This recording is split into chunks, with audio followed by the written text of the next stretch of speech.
একদিনের কথা, পিন্টু ও তার বউ এবং তাদের 3 বছরের বাচ্চাকে নিয়ে নিজেদের বাড়ি ফিরছিল। তখনই রাস্তায় দুজন ডাকাতের দল দাঁড়িয়ে থাকে লুটপাট করার জন্য। তাই তারা রাস্তায় কিছু তেল ঢেলে দেয় যাতে কোনো গাড়ি ওইখান থেকে গেলে পিছলে যায়। তারপর ওরা ওখান থেকে পালিয়ে ঝোপের পিছনে লুকিয়ে পড়ে। তখনই পিন্টু ওই রাস্তা দিয়েই যাচ্ছিল, আর রাস্তায় তেল পড়ে থাকার কারণে ওর স্কুটার পিছলে যায় আর ওরা পড়ে যায়। কিন্তু পিন্টুর মাথায় চোট লাগে, তাই সে হেলমেট পরে না থাকার কারণে সে মারা যায়। কিন্তু ওর বউ আর বাচ্চা কোনোভাবে বেঁচে যায়। আরে চলো চলো, তাড়াতাড়ি চলো, দেখো একটা শিকার আমাদের ফাঁদে পা দিয়েছে। এই বলে ডাকাতের দল ওদের কাছে পৌঁছে যায় আর পিন্টুর পকেট তল্লাশি শুরু করে দেয়।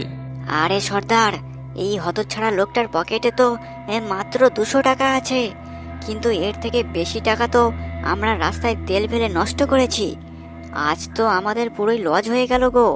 এখন আমরা কি করব সর্দার? ঠিক আছে, চল কি করে যাই দেখছি। কারা তোমরা? আমাদেরকে আটকেও না, আমাদেরকে যেতে দাও। যেতে দেবো বললেই হলো নাকি? আগে এই বাচ্চাটাকে আমরা নিয়ে নিই, তারপর ওকে বিক্রি করে আমাদের টাকা সব তুলে নেব। তারপর ডাকাত দল জয়ার কাছ থেকে ওই বাচ্চাটাকে কেড়ে নিতে থাকে। জয়াও খুব চেষ্টা করতে থাকে, কিন্তু ডাকাত দল ওই বাচ্চাটাকে কেড়ে নিয়ে নেয় আর ওরা ওখান থেকে চলে যায়। এদিকে জয়া ওদের খুঁজতে থাকে, কিন্তু ডাকাতদেরকে কোথাও পায় না। তারপর জয়া নিজের স্বামীর মৃত্যু আর বাচ্চা হারিয়ে দুঃখ কষ্ট সহ্য করতে না পেরে সে ওখানেই মারা যায় আর একটা ডাইনি হয়ে যায়। এইভাবে বেশ কিছুদিন কেটে যায়। তারপর একদিন সুরেশ নিজের বউ ও 6 মাসের বাচ্চাকে নিয়ে ডক্টরের কাছে যাচ্ছিল, আর ওই রাস্তায় একটা বোর্ড ছিল যেখানে লেখা ছিল এই রাস্তা দিয়ে গেলেই বিপদ।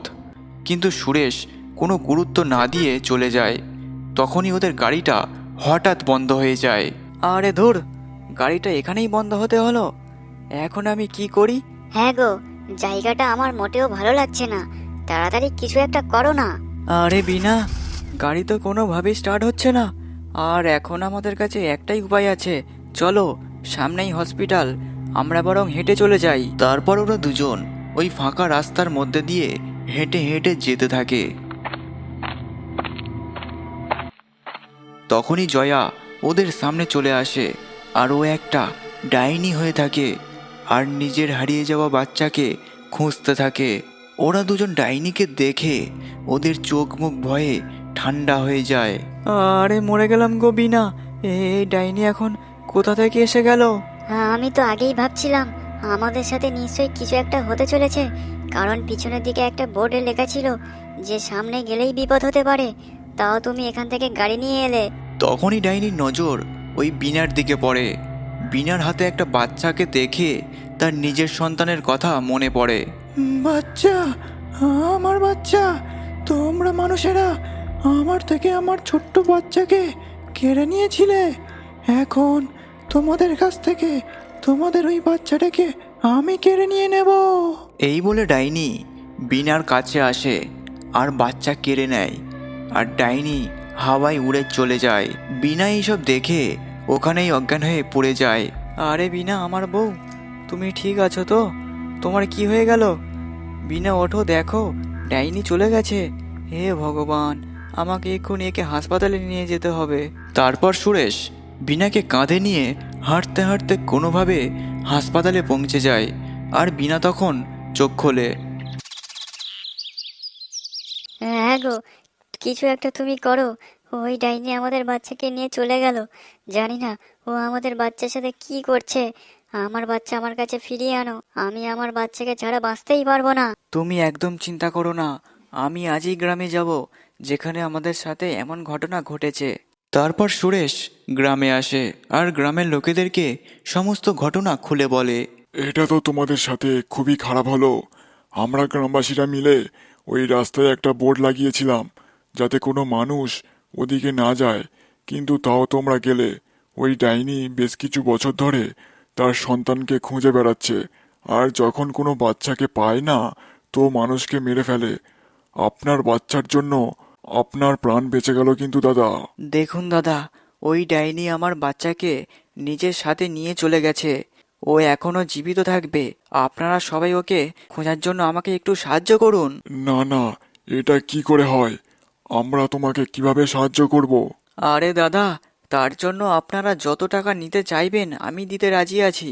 ব্যাস, কোনোভাবে আমার বাচ্চাকে আপনারা ফিরত এনে দিন। সুরেশের এই সমস্ত কথা দূর থেকে একটা ডাকাতের লোক শুনে নেয় আর দৌড়ে গিয়ে নিজের সর্দারকে ব্যাপারটা খুলে বলে। আচ্ছা, তাহলে এই ব্যাপার, যত টাকা চাইবো তত টাকা দিতে রাজি আছে ওই লোকটা। হ্যাঁ সর্দার, আমি একদম সঠিক কথা বলছি। তাহলে এটাই আমাদের সবথেকে ভালো সুযোগ। অনেক টাকা আমরা ওই লোকটার কাছ থেকে নিতে পারবো। কিন্তু সর্দার, আমরা ওই বাচ্চাটাকে ডাইনির কাছ থেকে আনবো কি করে? যদি ওই ডাইনি আমাদের কোনোভাবে চিনে নেয় না, তাহলে কিন্তু আমাদের আর আস্ত রাখবে না। তুমি একদম ওই ডাইনির কথা চিন্তা করো না। তাছাড়া ডাইনির আসল বাচ্চা আমাদের কাছেই তো আছে। ডাইনিকে আমরা ফেরত দিয়ে দেব। তারপর ডাকাতের লোকেরা সুরেশের বাড়িতে যায় আর সুরেশকে বলে তারা তাদের বাচ্চাকে ফিরিয়ে দিতে পারবে। এটা তো খুবই ভালো কথা। আপনারা শুধু আমাদের বাচ্চাকে ফিরিয়ে দিন, ব্যাস। তারপর আপনারা আমাদের কাছ থেকে যত টাকা নিতে রাজি আছেন আমরা দিতে রাজি। ঠিক আছে, বাচ্চাকে আমরা এনে দেব। শুধু তোমাকে আজ রাতে ওই রাস্তায় যেতে হবে। ঠিক আছে, আমি যাব। তারপর রাত হতেই ওই ডাকাতগুলো ডাইনির বাচ্চাকে নিয়ে সুরেশ ও বিনা একসাথে ওখানে চলে আসে। কাকু কাকু, আপনি আমাকে কোথায় নিয়ে এলেন? তোমার হারিয়ে যাওয়া মায়ের কাছে বেটা। কিন্তু বেশি আওয়াজ করো না, চুপচাপ থাকো। বলছি কি সর্দার, ওই ডাইনি আমাদেরকে দেখলে একদম ছাড়বে না। তাই আমরা এখন আর সামনে যেতেই পারবো না। হ্যাঁ হ্যাঁ, এটা একদম সঠিক কথা বলেছো তুমি। দেখো দাদা, এবার আপনাদেরকে আগে যেতে হবে। আমরা এখন ফিরে যাচ্ছি। তারপর সুরেশ ও বিনা ডাইনির বাচ্চাকে নিয়ে সামনের দিকে এগিয়ে যায়। কিছুটা দূর যাওয়ার পর ওরা কিছু আওয়াজ শুনতে পায়। হ্যাঁ গো, আমার মনে হয় ওই ডাইনিটা আমাদের আশেপাশেই রয়েছে। এরকম না হয় যে আমাদেরকে কথা বলার সুযোগ না দিয়ে মেরেই ফেললো। তুমি সঠিক কথা বলছো বিনা। ডাইনিকে আমাদের সামনে এক্ষুনি হাজির করতে হবে। দেখো বেটা, তোমার মা এখানে কোথাও আছে, তুমি একবার ডেকে দেখো না। কাকু, আমার মা কোথায়? আমি তো ওনাকে চিনিও না। আমি তখন অনেক ছোট ছিলাম যখন ভগবান ওনাকে নিজের কাছে নিয়ে গেছিল।